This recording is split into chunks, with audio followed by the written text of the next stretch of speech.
You're listening to Dramas Over Flowers. This is an episode of What's Up in Dramaland with Saya, Anissa, and Boromir.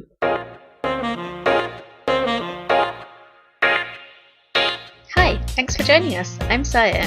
In this episode, we'll be taking a quick look at current industry news as it pertains to K-drama fans, and we'll be updating you with the dramas set to premiere in the month ahead.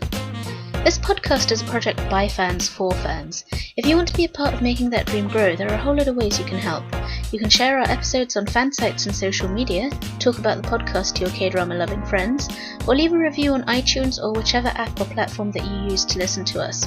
And if you want to help us keep our lights on, you can check out our Patreon page at patreon.com/dramasoverflowers. Finally, you can get in touch with us with your thoughts and ideas.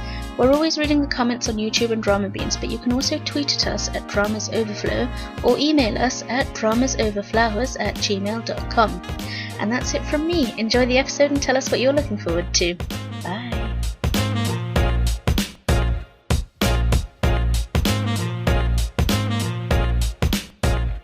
Hi everyone, this is Anissa. This is Parma, and this is the first What's Up in Dramaland of 2020. Yay! Oh my gosh. Yay! Also, how is 2020? I feel like I'm living in the future. What's happening? The 2000s have finally entered their twins. What do you call this decade? The 20s, dude. Okay, yeah, but isn't that a thing? Like you have tweens and teens, and doesn't something come after that? 20s. Okay, fine, 20s. It's not that complicated. So what's been up in Dramaland, Anissa? So I don't know if it's because it's January and everyone's still recovering from the holidays, but there's been very little news. So we're going to have a pretty short news section this time, and it's just the two of us, so probably will be a slightly shorter episode. Then we'll just go straight into upcoming. All right. So the first update is actually we got an email from a listener, Rini, who sent us some information. I mean, we rant regularly about AT&T and Dramafever on here. So she sent us some information that she had found out through her dad, who works for AT&T. So I'm just going to read from her email because she had some information that we've just kind of been speculating about, but we didn't know. We were just throwing darts in the dark, but Rini's slightly confirmed some of our suspicions. Yeah. So Rini says, I had complained so bitterly about how Dramafever just disappeared that when a coworker of my dad's mentioned their buyout on the site, he pulled his coworker aside to ask about the situation. Bless fathers who try hard to understand the interests of their kids. Right? So, according to my dad, yeah, I mean, I was just oh, that's true. That's such a nice dad thing to do. I don't get this thing that you love, but yeah, I'm supporting you. That's super sweet. So, continuing the email. According to my dad, the coworker he spoke to was someone on the team at AT&T responsible for preparing the AT&T streaming platform to be released. AT&T primarily buys other smaller streaming platforms for two reasons: access to content or access to the code the service runs on. Unfortunately, Dramafever is on the list of services the AT&T bought to gain access to proprietary information on the code behind its streaming service. This means they have no plans to make the shows that were available on Dramafever available on their new platform. So for now, AT&T is holding on to the rights of the shows with no plans of sharing them, but also no plans of really selling the rights to other services unless the price is right, i.e. crazy overpriced. So the shows that were lost in the downfall of Dramafever are probably lost until the rights for those shows reach the ends of the contracts or AT&T get quote-unquote decent bids for these shows. I hate to be the bearer of this bad news, but I thought I might spread it further because as of now, I don't know if this news has really been made public. And I have to add that my dad had actually tried to lobby his coworker on my behalf to get AT&T to add K-dramas to their lineup for their pending streaming platform, but his coworker was rather ambivalent. Okay, so first of all, your dad is awesome. Right? We love him on your behalf. Yeah. Thoughts, Parma? We kind of suspected this because of how quiet AT&T was about what they would be putting up on the new platform. And it seemed more, American movie and TV show focused than... I mean, as many people have said before, they didn't really seem to realize that they had this captive audience in this large Korean fan base in the West. They were just willing to let that go. So clearly they don't think that it's a very profitable fan base, which is stupid because, hello, Netflix clearly thinks it is. Yeah, and I mean, just judging from like their no notice and literally just shutting down overnight, and even the employees didn't know. That's like, so disrespectful, clearly they don't man. value it, and they don't value the fandom. Yeah. So we've gone over what happened with Dramafever over and over again, and most Dramafever followers they have like found other sources by now.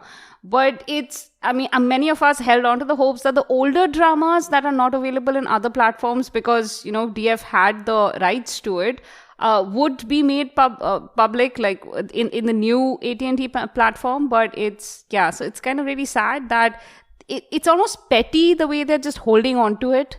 You don't need it, so just like let the rights go, let somebody else buy it out, even if you're not getting an amazing amount for it, because just help out the fans, man. But but again, like it's like they don't really care about offending the people who are going to be sad if they don't give up the rights, but they're just like, if we make some really good money out of it. So they're just like holding on to it just in case. So, yeah. Sad news. But thank you so much, Rinny, for passing that on to us. We would never have been able to find out about that on our own. Yeah. We really appreciate that. We have the best listeners. We do. And they send us the best emails. Thank you so much. Yes, thank you. So the next news is like much happier, and it's more exciting.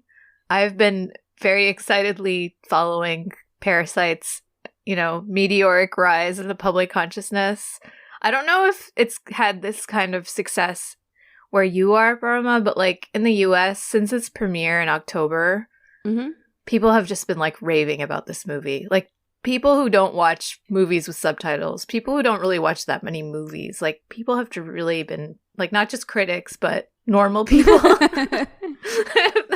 That's a weird way, but you know what I mean? Like, it's really kind of taken over the public consciousness. Like, like, Pak So-dam's little song, when she goes into the house, has become, like, viral. It's just been really amazing to watch. And then last 2 weeks ago, I think, at the Golden Globes, as of this recording, Parasite won the Best Foreign Language Film Award. And then Bong Joon-ho gave a speech where he basically said something to the effect of, if you conquer the 1-inch barrier of subtitles, a whole new world will open up to you. Which is pretty great. Yeah. He's just so great. Like, he's been throwing all this, like, casual shade. Like, he called the Oscars a local awards show.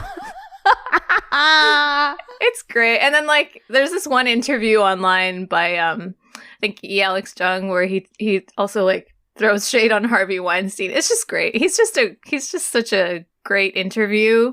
All of his interviews are so fun to like listen to or read. So, and I just want to give a shout out to his translator, who is named, oh my gosh, I should have looked up her name. She's a hero. She's been like staying with the cast and the director this whole like last award season. Her name is Sharon, but I think her last name is Che. Yeah, I think her name is Sharon Che. But she's great. And like after the Golden Globes, there was an interview of the whole cast and with the translator, obviously, because most of them speak some English, but she's been helping them because you want to put your best foot forward. And so he was like, she's a filmmaker. Like Bong Joon-ho, he like turned to her and he was like, she's a filmmaker. She's going to make movies. And she was like, It was great. There's like a clip of that floating around, so you can find that. Okay. And watch it. Yeah. But yeah. So, and also like last night, so as of this recording, it's the day after the Screen Actor Guild Awards, which are televised, but not on public TV, on cable. So I don't have cable, but I watched some clips online. And Parasite won Best Ensemble Cast Performance, which is like the biggest award of the night, basically, because it's an acting. I mean, biggest. Yeah, I don't know what the. Maybe some people think that the individual acting awards are more important, but I feel like this is a really great recognition, because after the Oscar nominations came out last week, a lot of people were discussing how Parasite got 6 Oscar nominations, including Best Picture and Best Foreign Film. I think Best Director, Best Screenplay, like Best Production Design, all of which it like really, really deserves. But there were no acting nominations. And it's really surprising to me that there are no, like, people were expecting to at least get, like, Best Supporting Actress for Cho Yo-jung.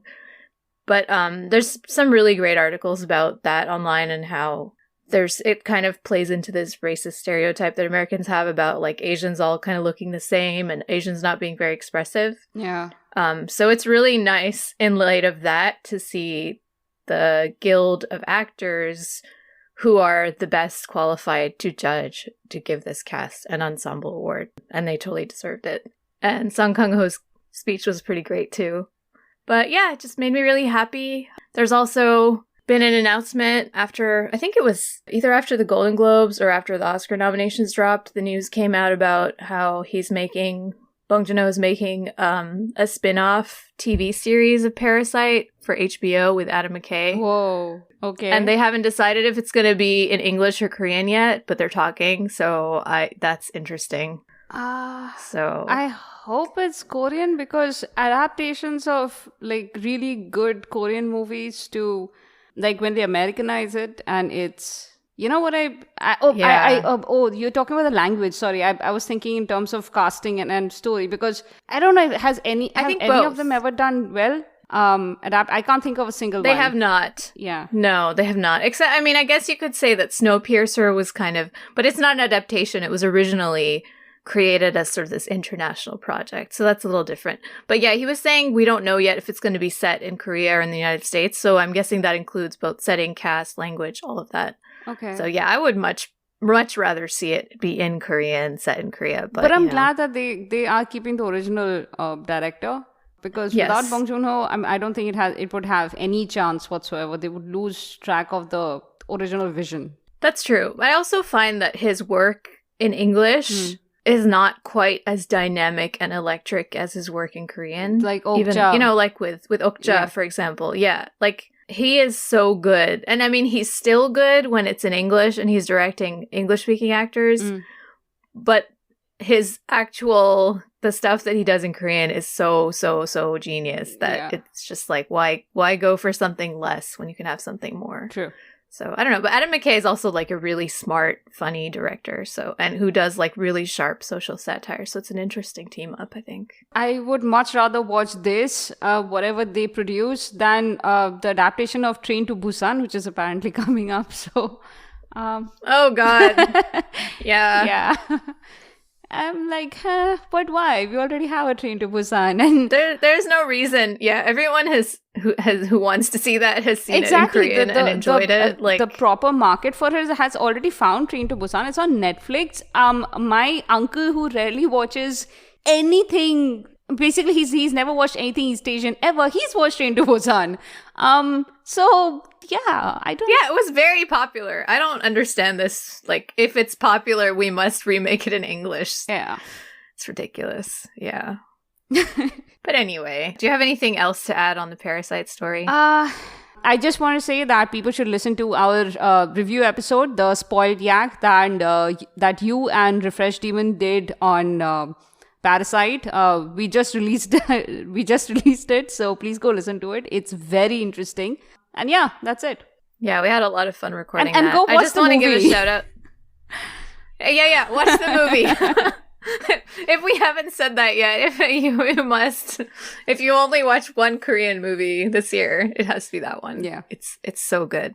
And I just want to give a shout out to this piece by Justin Chang. It's called "Parasite was one of the best acted movies of 2019. Why didn't the Oscars recognize that?" And it just addresses the whole thing about why it wasn't, recognized with any acting nods from the Oscars. It's also by Justin Chang, who is like one of my favorite film critics. So I just wanted to, we'll link it in the description of the episode. Okay, and on to upcomings in February. Wait, should we shout out the Chen news? Oh, the Chen news. Sorry. Yeah. All right, let's do the Chen news and then we can... Yeah. All right, and the last quick little piece of news is EXO's Chen is getting married. I'm sure that everyone has already heard about this and it's old news at this point, but we just wanted to give him a shout out and wish him and his fiance and their upcoming baby a happy family life. I think, because we're not really big K-pop fans, I know, don't Don't kill us. But he did an OST for It's Okay, That's Love. He did an OST for Descendants of the Sun. So I think like even drama fans are pretty somewhat familiar with his voice. He has the voice of an angel. I mean, the boy is really talented. So yeah, congrats to him. That's it. I don't have any thoughts on this. No thoughts. Okay. Good wishes. Yes, good wishes. All right. So, on to upcomings in February. All right. So, the first one is airing February 1st on OCN, and I think concurrently on Netflix. It's called Tell Me What You Saw, and it stars Jang Hyuk and Chae Soo-young. This is Soo-young from Girls' Generation. And the description is, after an explosion takes the life of his fiancée, a reclusive former top criminal profiler teams up with a rookie detective with a photographic memory and a police chief to pursue a serial killer who is thought to be dead. Okay, I'm glad they cast. I'm glad they cast Jang Hyuk for this. This is kind of. No, wait. I don't know if I'm glad. It's just that he's done a lot of these characters before. Yeah, which, like, even in the press coverage, there's, like, an interview of him, like, comparing his role in this to the one that he had in Voice. So I feel like people are noticing that. But I just want to talk about his hair for a second. Oh my god, yeah. Has he ever had a mop like that since Chuno, was it? I kind of love it, to be honest. Yeah, since Chuno, I don't think he's had one. It's pretty great. Yeah. He can do intense amazingly well, so there is that. And yeah, I mean the conceit here is pretty generic. So it's Jang Hyuk, and it'll all depend on whether I don't know. If I check this out, it'll just be for Jang Hyuk. Yeah. So on a less silly note, so while they were filming, an accident occurred that resulted in injuries to 8 crew members. One of them who had like a spinal injury and they had to get 7 hours of surgery and it's going to take them like a year and a half to recover. And they only stopped the filming for like 3 days. And then like this was a Studio Dragon, CJ, E&M. So like this is also a production company that has refused to sign this safety standards agreement that's been put together by like the actors unions and the crew unions and stuff. Which a lot of other like organizations have signed. Studio Dragon has refused to sign, or the CJ. Well, Studio Dragon is owned by CJ, right? So I'm not. And Studio Dragon often pairs up with Netflix, right? Yes, a lot of I think they signed an agreement recently. CJ and M, they have had a lot of dramas on Netflix, and they recently signed this 3-year agreement. We talked about that in the last. What's up and yes. Yeah. So there was a union who named CJ E&M and the production company Studio Dragon and H House as responsible. They said that the production company did not carry out industry safety health education regarding the staff, and did not fulfill all their duties regarding supervision, safety measures, and work stoppage. They also pointed out that CJ E&M has not joined the Joint Coordinating Committee for the Betterment of Production Environments of Cable Network Dramas, which the 3 cable networks, Media Labor Union, and Korea Drama Production Association are all part of. And CJ E&M continues to insist that staff members sign service contracts. So it's like, because they were working on a service contract, it's going to affect how the occupational accident is dealt with. So I guess that has something to do with like compensation or like injury compensation. I'm not sure. Would it be fair to say that if they don't, join the safety regulation, like the standards, then they just have to pay victims less or crew members less if they get hurt?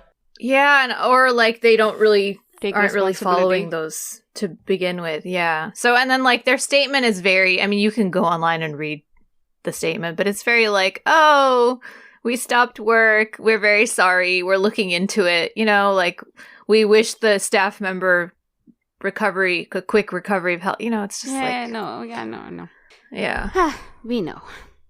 Okay. Yeah. Yeah. And they're like, we've replaced high-risk scenes such as car explosions with computer graphics. Like that's the solution here. So it's just like really sad to hear that somebody got so seriously injured. on set. And I mean, like, this is a company with a ton of money. They can afford to have safety regulations. This just means that they don't care, you know? Yeah, pretty much. I mean, from as far back as Secret Garden, where you had the body doubles, and what do you call those? The stunt men and women. Stunt double. Yeah, so they had a portion of, like, there was a subplot about how stunt doubles are treated like their safety doesn't matter. It's the same for the cast and the crew, and it's not the highly paid cast, I suppose, but generally crew safety isn't exactly held to. It's not a priority. And we know what happened in Hwayogi during the shooting of Hwayogi. So this is pretty general. Occasionally it makes big news and everybody goes, oh yeah, they should be more careful. But it's more important to get the dramas out quickly at, you know. Yeah. And I mean, there are, like, the union and other people, like actors, crew members, people are trying to change this. But obviously, like, you see who has the power in the situation. It's really hard, you know, to make progress. Yeah, so on our part, all we can do is point out that here is this drama that's coming up, which is Tell Me What You Saw, starring Jang Hyuk and Choi Soo-young, and that they had an accident on the set, and this is how the production company Studio Dragon responded. So it's good to have awareness of the media you consume. Okay, moving on. Agreed. To the next one is My Holo Love. That's holo as in holograph. Holo. Yeah. Yeah, and I also want to point out that the Korean title is like Ne Holo Kude, which means like I am holo. Holo can also means holo can also mean like alone. Right, holo. Right. Yeah. So it's also like me alone and you. So it has like a double meaning. Nicely done. So it's like holo as in like a hologram, but also alone. It's fantastic. Yeah. Which we like around here. We do. It's premiering on February 7th on Netflix on Fridays. Interestingly, like, I couldn't find any other channel for this other than Netflix. So I guess it's exclusive to Netflix. I guess. There haven't been a lot of dramas airing exclusively on Netflix. I mean, it's... Yeah, I can't actually think of another Korean drama that's exclusive to Netflix, except for, like, maybe Kingdom. But didn't Kingdom also air on a terrestrial network? I don't remember now. Don't quote me on that. So the stars Go Sang-hee and Yoon Hyun Min. And the story goes, Soyeon, which is Go Sang-hee, has a problem recognizing faces. Due to this, she keeps a distance from other people. Soyeon becomes a beta tester for hologram AI Holo, which is played by Yoon Hyun Min. AI Holo is completely on her side. Being with Soyeon, AI Holo realizes the limit of artificial intelligence. Meanwhile, Nando, Yoon Hyun Min, is the developer of AI Holo. Nando has the same physical appearance as AI Holo, but his personality is completely different. While watching Soyeon and AI Holo, he feels something that he has never felt before. Yeah, so this is like an interesting twist on like the robot thing that's been going on. Yeah, the robot who resembles a real person. Yeah, but instead of resembling like the ex-girlfriend in a really creepy way, it resembles himself. Yeah. I mean, I guess if you have to up the robot game, you would go from I don't know, metallic innards to hologram.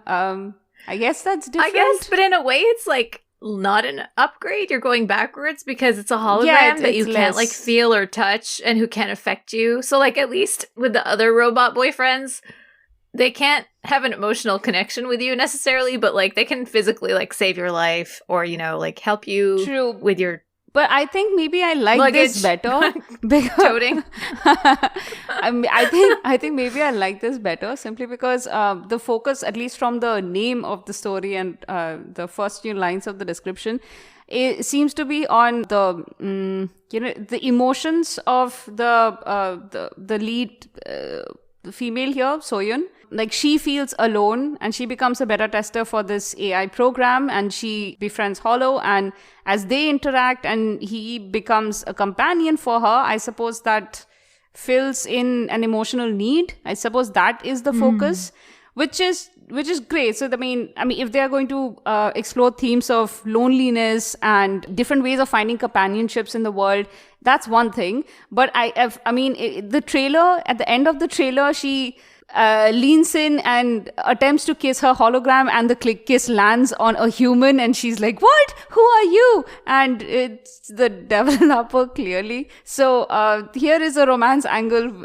without, like, I thought the first part of the trailer was making me feel a bit sad, because she's creating this emotional bond with this hologram that she can't even touch, and it started off so poignant, and then it ended with like a comedy of errors type of thing. So I'm a bit, okay. Well, I think this avoids the problem that we had in, say, My Absolute Boyfriend, where like you're kind of rooting for the robot versus like the real guy. I don't know. It becomes very complicated. But then like when the... Or that, what was the other robot drama? Where there were an evil, of the good robot and evil human.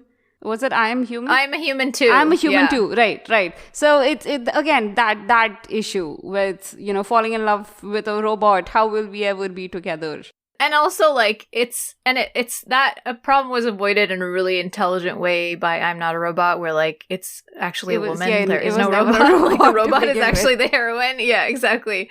So this may be also because rather than being like a creepy recreation of your own son who didn't turn out so good, or like a creepy reenaction of like the ex-girlfriend that you really wronged horribly, but and now but feel a like docile, biddable version of the Right. ex-girlfriend. Oh yeah, like instead of those really creepy renditions, it's like just a holographic representation of yourself. But hey, hold on a second, which is kind of interesting. Can you just think about this for a second? Both these stories, I'm Human Too and I'm Not a Robot, the creators created docile, biddable versions of the people that they quote unquote loved and lost. Isn't that interesting that humans, if you get to create someone that you, or recreate the one you love, you end up creating kind of like slave versions of them? Yeah, it's really creepy. It's really creepy. And that's one of the reasons why it's like really hard to root for the robot. Yeah. Getting together with anybody. I mean, it's hard to root for a robot getting together with anyone. I did anyway. really enjoy Seo Kang-joon's performance in I'm Human Too. I think the script kind of wronged him or the story. But the robot, I mean, come on, the robot actually develops feelings there and, has this whole person, has his own opinions.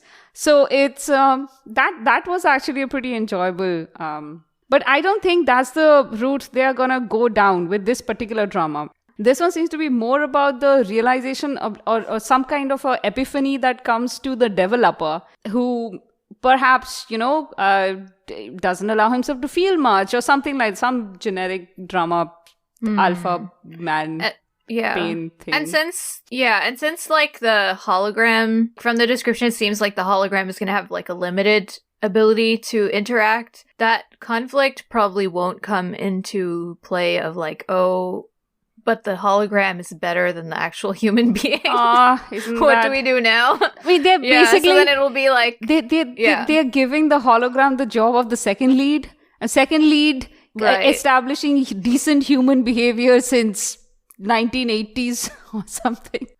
Right, but then like you won't feel bad because it's like the same face and the same personality as the hero, maybe, or not the same personality, I guess, but like it's his own creation. Yeah. So the implication will probably end up being that, hey, I mean, the Holo's kindness and niceness and all of that stuff, that's actually also in the developer. That is, the developer somehow managed to put his own personality trees in Holo or something like that. So it doesn't matter if at the end of the day Holo has to be erased or whatever, so that the developer can walk into the sunset with his beta tester love interest. Right.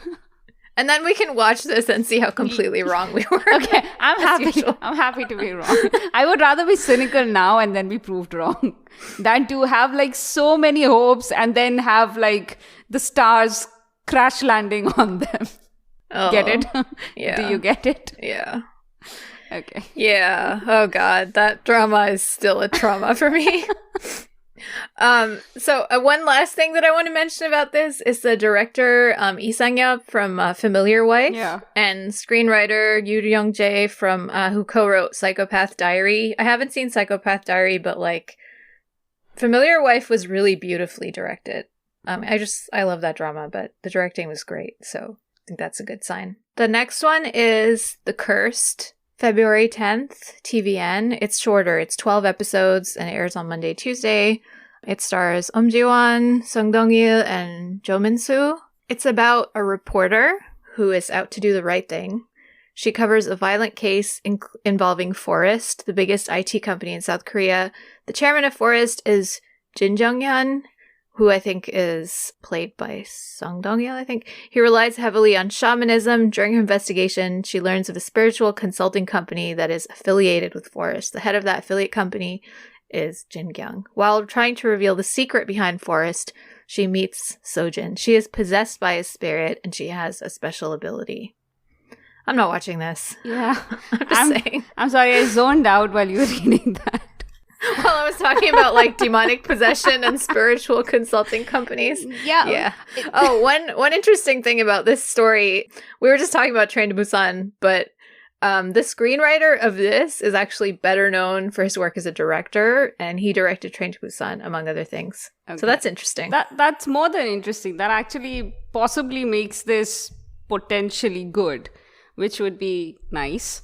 I'm just gonna. It might be potentially good, but I'm still not watching it. I might. I don't really have issues with horror. The thing is that horror is rarely consistently good, because especially in drama format where they have to relieve tension by doing gags and like mundane scenes which sort of set up characters and all of that. It's really hard to keep the tension up, and horror works, for me at least, much better in movie format where it's short and maybe it's an hour and a half, 2 hours, and that is it. And then you have this entire experience packaged in that time, and there is no break in the flow of the story where it's just right. And the tension. Exactly. So for me, horror doesn't work really well in drama. And this one isn't exactly horror. It's, again, as soon as you have like, I don't know, man, spiritual consulting companies, it becomes, it goes almost into it really depends on the tone and the execution. Yeah, absolutely. Sure. But if they very seriously do things like spiritual consulting firms, that in a drama that might not work out as well. So again, go pessimist throughout here, but because of the director, I'm just gonna wait and see how the first few episodes are received by community at large, and then take a call. But yeah, not my usual genre. Yeah, but just to be clear, the director is writing it. Somebody else is directing it. Oh, I'm sorry. Okay. Which is interesting. All right. Yeah. The next one is Hi Bye Mama. Again, involving spirits. This one is airing on February 15th on TVN. It's 16 episodes. It's a weekend drama. It stars Kim Tae-hee and Lee Kyu-young.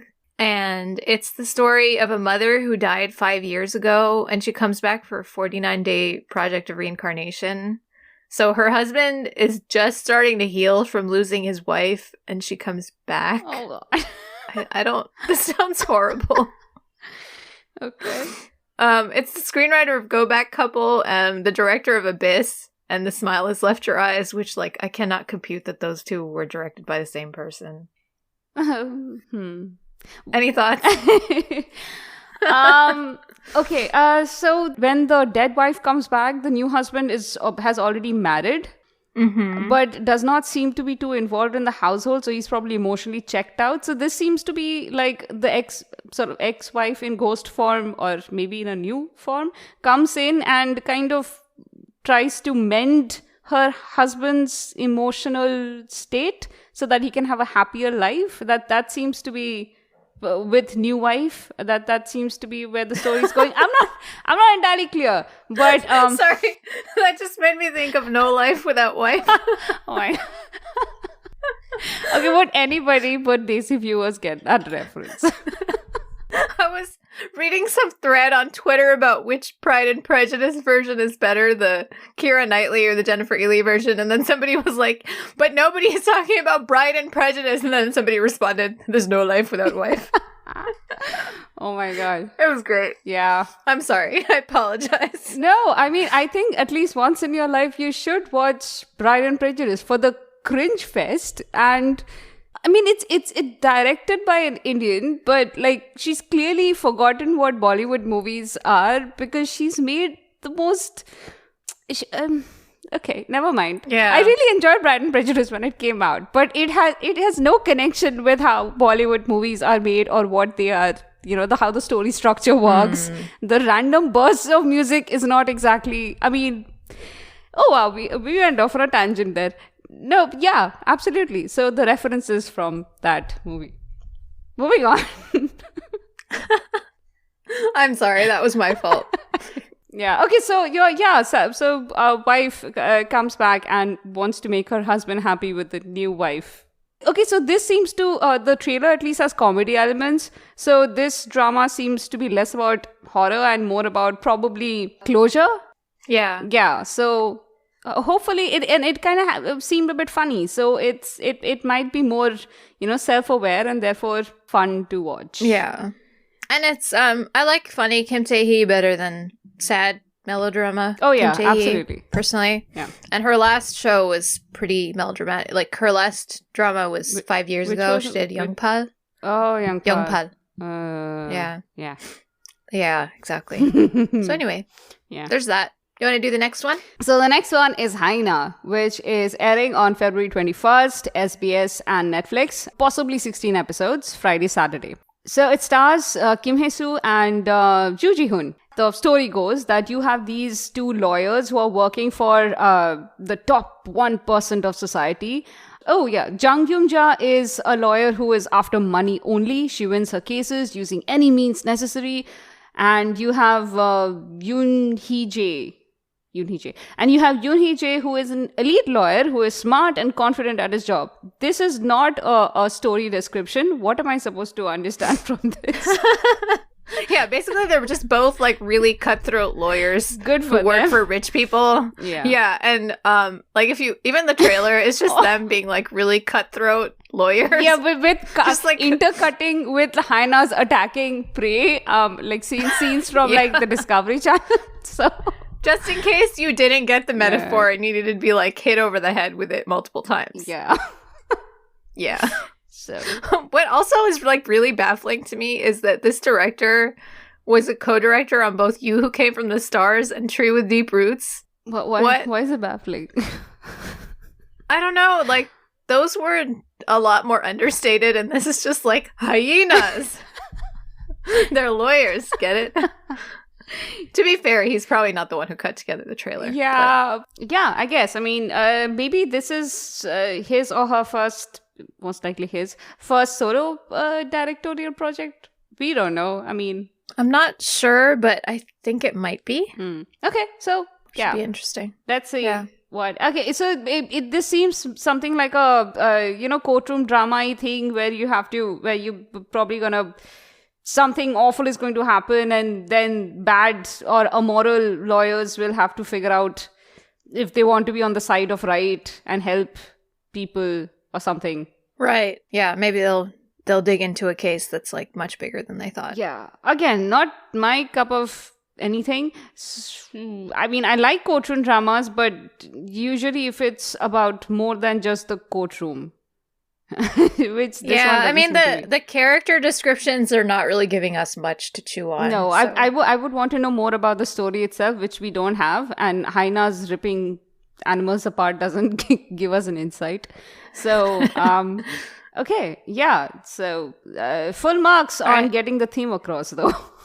All right, the next one is I'll Find You on a Beautiful Day. It's gonna be premiering on February 24th on JTBC, and I think it's licensed by Viki. 16 episodes, Monday and Tuesday. It stars Park Min-young, Seo Kang-joon. I didn't say that right. Seo Kang-joon. And Lee Jae-wook is in a supporting role, but like I had to put him in there with the main leads because he's Lee Jae-wook. Yes, baby exactly. is doing so well. Nuna's I'm so proud of him. Yeah, me too. Yes. So the story is about Park Min-young, who is like dejected and disappointed from living in the big city. So she becomes like really jaded. She goes back to her hometown for like a rest and a reprieve, and it's in the countryside. And she visits a small independent bookshop, which is run by So Kang-joon's character. And they were high school classmates, and he's warm and gentle and thoughtful and considerate, and he finds enjoyment in life's small moments. He also had a crush on her when they were young. Of course he did. And this is about them meeting again in their hometown and reconnecting and falling in love. Okay, so is this kind of a play on the big city girl comes back to hometown and falls in love with a country boy theme, like the Sweet Home Alabama? Yeah, I don't think it's a play on it. I think it's literally it, you know? It's literally that. But yeah, it seems literally that, yeah. So, but it's adapted from a novel, so clearly they have a story that they're working from already. Okay, yeah. The only thing that really makes me want to watch this is that it was directed by the person who directed Alone in Love, which is like one of my favorite of all-time dramas. I haven't watched that. And it has this, like, the trailer has this really like melancholy, beautiful tone to it that Alone in Love also had, which is like, I love that sort of slice of life, melancholy, heartwarming kind of healing drama vibe. That gets me a lot of times. So who knows? Yeah. I still have my irrational dislike of So Kang-joon to get over, but Saya has been trying to like cure me of that, so maybe I'll try it out. I hate his hair in this though. Yeah.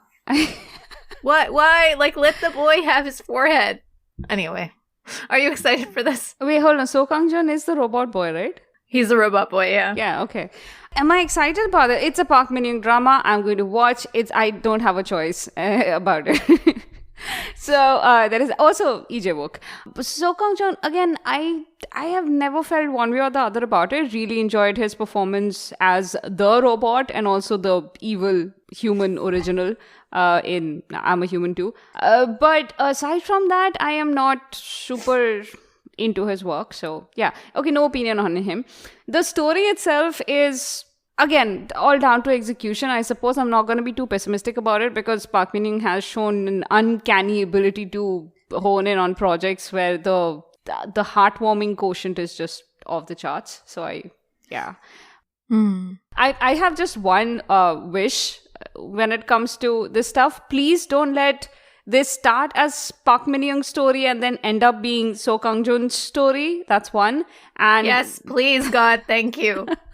The second thing is, please don't make EJ Wook's character some kind of like a grouchy, assholey guy. I know that he can sleepwalk through that role, but he can do so much more. He proved it in Search WWW. Just like give the boy a chance. This is my issue with this drama. Like, I will not root for the hero. I'm just going to be rooting for EJ Wook. This is a recipe for disaster and heartbreak. I'm not going down that road, so I probably won't be watching this. No, I you can't can't do it. Anisa, you can't do this. I can't do it again. Saya will I just did probably it. end up watching something that neither of us even know is going to come out, and I'll have no one to discuss this with. You know what she's like. What?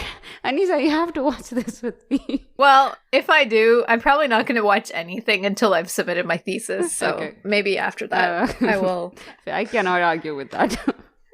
Okay. Yeah. I literally have to watch like one movie a night just to get all the movies in that I need to write my thesis about. And like, it's not even like fun movies. It's movies that are like, I have to talk about like the racism, nationalism in them. So I'm like not even excited about it. We should explain to new listeners or even older listeners who don't know, who haven't heard about your thesis, what it is and why you're writing a thesis. Oh, okay. I'm in grad school right now doing a critical Asian humanities program. So my thesis is actually about post-partition nationalism through film and like other types of, I guess, film and TV, and how that is viewed through the lens of this like sort of, you're looking through history, but you're looking at it through like this present nation, which isn't like the entire nation. It's a divided nation. I mean, we're talking about Korea. Minoritizes. Yeah, I'm talking about Korea and India. So Yeah. it kind of, how it like minoritizes certain populations and how it only represents certain stories. So yeah. And like certain representations of the nation. And you have 2 months to submit this thesis. I have to write like 80 pages or 90 pages in the next 2 months. Yeah. So, listeners, if you would please pray for our Anisa to get through this thesis and survive and get back to drama watching. I would appreciate it so much. Yes.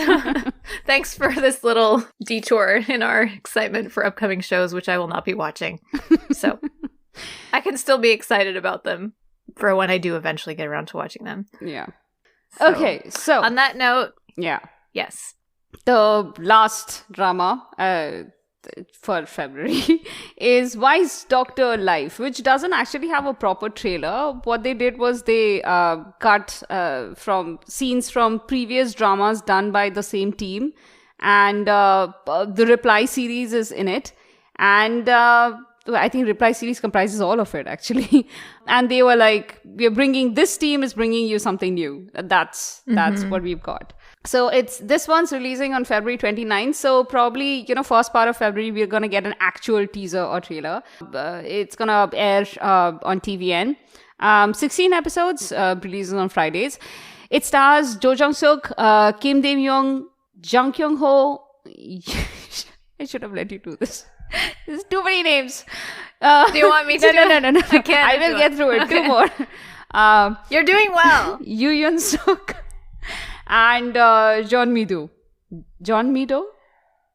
Yeah. John Mido. Is it John or John? John. Okay, John Mido.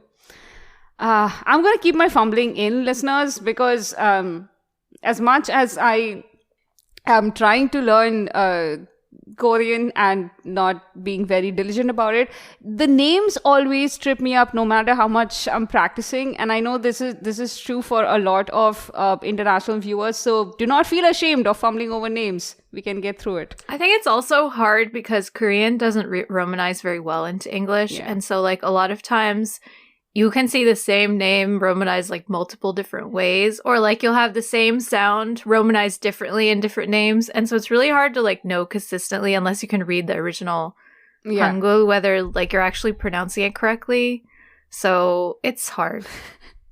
Exactly. So don't feel bad. Okay, so this upcoming drama tells a story about humanism. So it will be set in a hospital and follows the desperate struggles of doctors, nurses, patients, and more. Hey, I think Saya is gonna watch this. Yeah, probably. I mean, I probably will watch it a bit. Well, I'm torn because on one hand, like the Reply series team, which is Shin Won-ho and Lee Woo-jung, they're great. Like, apart from their whole guess who's the husband shtick, which got really old really fast. Like, hey, it all worked 3 of those every were so time, good. though. No, by 1994, I was like, I'm done. You guys, like, don't do this. Just make the straightforward drama. I was so, like, even by the end of the first one, I was like, come on, another red herring. We know who the husband is. Anyway, apart from that, like, they just do this slice of life ensemble cast, found family relationships, like they do it so well. And this is like 5 people who went to medical school together and they're like still friends many years later, which is just a great dynamic. But then on the other hand, it's a medical drama, so I'm just like, oh yeah, okay, cool. But you know what, coming back to like you're like, I don't care. Okay. I guess.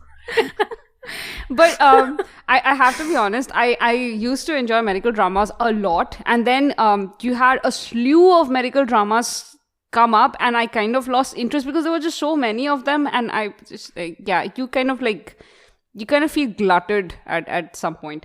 So, but yeah, a good medical drama could easily hook me. So it again, yeah. To be fair, like, just even though this trailer has nothing to do with the actual drama itself, it did show me all the scenes from previous dramas that were set in like in a hospital or with doctors. So it did remind me that those were actually done really well. You know, like with 1994, you got to see like how exhausted like interns are and just how like it's such a grind, like with the trash character and like what he was going through. It wasn't like the typical like here comes the hero in the white coat to save the day kind of.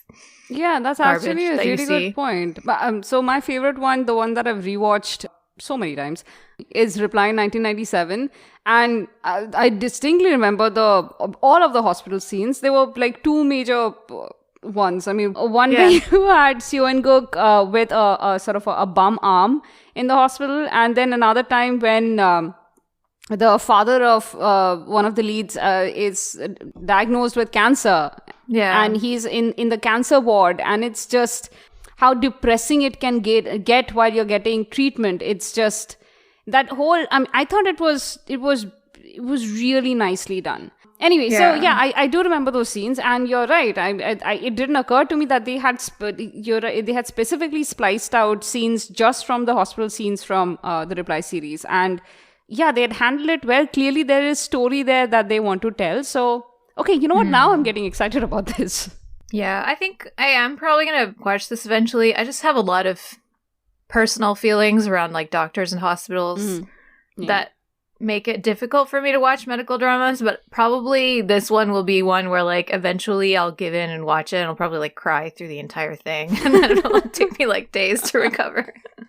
Because, you know, sometimes the show will do that too. I have a feeling. So we'll see. Eventually I might watch it, but I'm sure it'll be good. Yeah.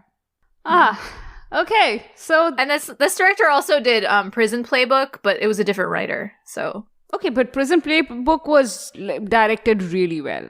Yeah, and it's kind of the title, like the Korean title is kind of like that was like Why is Prison Life, and this is like Why is Doctor Life kind of. So it's almost like they're kind of placing it in a series with that one.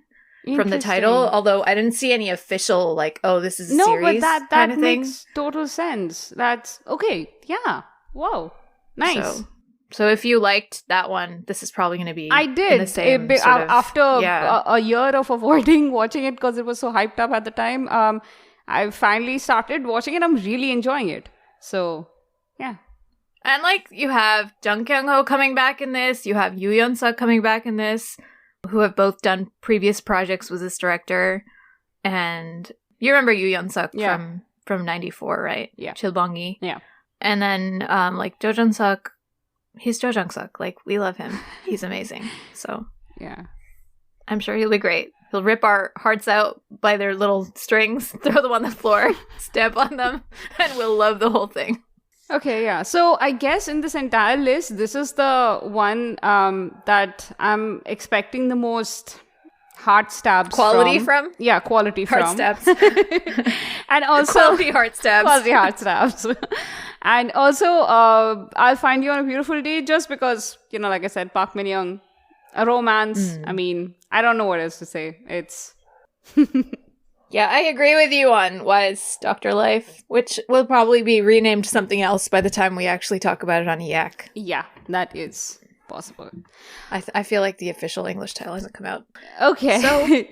So that's that. Yeah, that's it. That's it for February. And listeners, tell us what you're excited about watching, what you are already watching, and any and all comments.